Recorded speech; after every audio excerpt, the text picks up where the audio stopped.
ओडिशा जो चारोटी इकोनॉमिक वर्ग अच्छी से नंबर 1 जो एचिभर वर्ग से एचिभर वर्ग रे एचिभर कैटेगोरी रे ओडिशा स्थान पाई।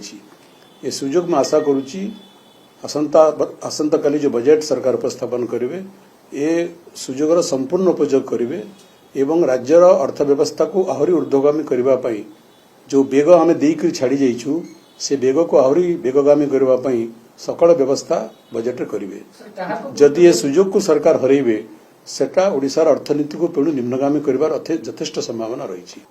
एक दूरदृष्टि संपन्न मनोभाव एवं मनोवृत्ति नहीं करी एपरी एक बजेट तैयारी करेंगे बोली आम आशा करुचु जहाँ फल आज दीर्घ वर्षर परिश्रम फल एवं अत्यंत आर्थिक श्रृंखला भितर गति करी पूर्वतन राज्य सरकार जो उत्तम अर्थव्यवस्था को छाड़ी जाइछंती तार संपूर्ण सुदुपयोग सरकार करिवार सुजोग को हाथहरा करेंगे नहीं। एवं सेथिपाई आपण देखुथिबे जो इकोनॉमिक सर्वे रिपोर्ट गतकाली सरकार प्रकाश करिसंती से इकोनॉमिक सर्वे रिपोर्ट रे मुख्यतः 2019-20 रु 2023-24 पर्यंत मुख्य भाव में ओडिशार जो अर्थनैतिक विकास होइछि सब क्षेत्र में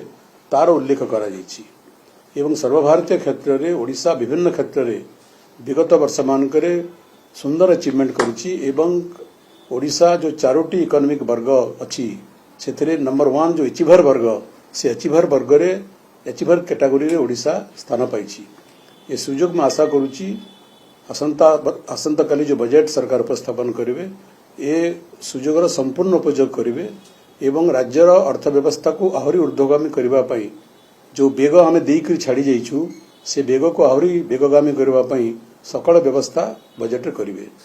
जदि ए सुजोग को सरकार हरइबे सेटा ओडिशार अर्थनीति को पुणी निम्नगामी करिवार यथेष्ट संभावना रही। मैं उदाहरण दूची जे कृषि क्षेत्र में अभिवृद्धि हार 7% केबे 2019-20 रु 2024-25 भितर से कहार सरकार थिला नवीन पटनायक सरकार थिला बीजेडी सरकार थिला एवं जातीय हार से समय 4.1% कृषि अभिवृद्धि रे एवं ओडिशा रे अभिवृद्धि हार 7%। इट इज अनप्रेसिडेंटेड एवं एटा पूर्व सरकार का समय रही थिला। मैं आशा करुच्ची कृषि क्षेत्र में एपरी व्यवस्था सरकार करेंगे जहाँ फल जो ऊर्ध्वगामी गति से आहरी ऊर्ध्वगामी हेब निम्नगामी हेब नहीं जहाँ फल राज्यर कृषि उत्पादन बढ़ एवं राज्यर चाषी कूल उत्साहित हेबे लाभान्वित हेबे एवं तार प्रभाव ओडिशार अर्थनीति उपर पड़िबो। आपण धान उत्पादन क्षेत्र देखंतु जे 2019-20 रु 2019-20 97.6 लाख मेट्रिक टन थिला धान उत्पादन एवं 2023-24 रे सेटा 115.4 पॉइंट को वृद्धि पाइला। एटा मोर कथा नै, एटा जे इकोनॉमिक सर्वे रिपोर्ट जोटा गतकाली सरकार आगत से उल्लेख करा जाइछि। तेणु मोटामोटी भाव में कृषि क्षेत्र में उन्नति होइछि। से पीरियड मध्य बीजेडी सरकार समय आपणकर विभिन्न धान थारू पनीपरिबा क्षेत्र में सब क्षेत्र में आपण माछ देखंतु पनीपरिबा देखंतु दुग्ध उत्पादन देखंतु से बीजेडी सरकार समय सब क्षेत्र में उत्पादन वृद्धि पाई ओडिशार अर्थनीति को सबल एवं समृद्ध करिछि। आपण खाद्य शस्य उत्पादन क्षेत्र में मोटामोटी देखिए 2019-20 मध्य 116 लाख मेट्रिक टन थिला खाद्य शस्य उत्पादन एवं 2023-24 ता 143 लाख मेट्रिक टन को वृद्धि पाइला। जलसेचन क्षेत्र में सही पीरियड मध्य 3.5% जलसेचन क्षेत्र में उन्नति होइछि। तेणु आशा करी सरकार ये सबूर लाभ ने वर्तमान सरकार एवं एक ऊर्ध्वगामी बजेट को प्रस्तुत करेंगे। जदि बजेट रे ए प्रकार मनोभाव सरकार न ग्रहण करती एवं तात्कालिक लाभ दृष्टि राजनीतिक लाभ दृष्टि केवल निष्पत्ति ग्रहण सरकार करती तार मोर बहुत आशंका अच्छी। अनेक परिश्रम अनेक साधना एवं अनेक आर्थिक मितव्ययिता एवं आर्थिक श्रृंखला भितर गति करी गत 24 वर्ष भितर जो एक रुग्ण अर्थनीति को आम एक सुस्थ अर्थनीति परिणत करूँ तार लाभ ओडिशार जनसाधारण पाई परिबे नहीं।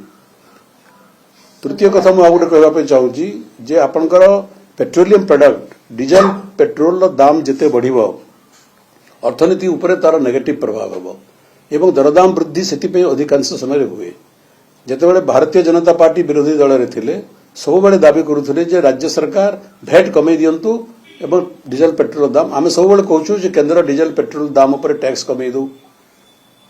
ओडिशा सरकार जो भैट लगाती वर्तमान सरकार पे सेटा सुजोग जो कथा से निजे कहते जे भैट उपरे जो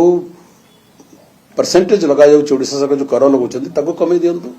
डीजल पेट्रोल दाम कमिबो तार प्रभाव अन्य सबु सामग्री उपरे पड़िबो एवं लोक भी सुविधा पाइबे अर्थनीति मध्य आहुरी टिके संपन्न हबो मार्केट को अधिक टंका फ्लो करिवो जाको अर्थनीति को रोबस्ट करिवो तेणु सबु दृष्टि आग पछ विचार कर भावुँ सरकार बजेट प्रस्तुत करेंगे जहाँ फल एक ऊर्ध्वगामी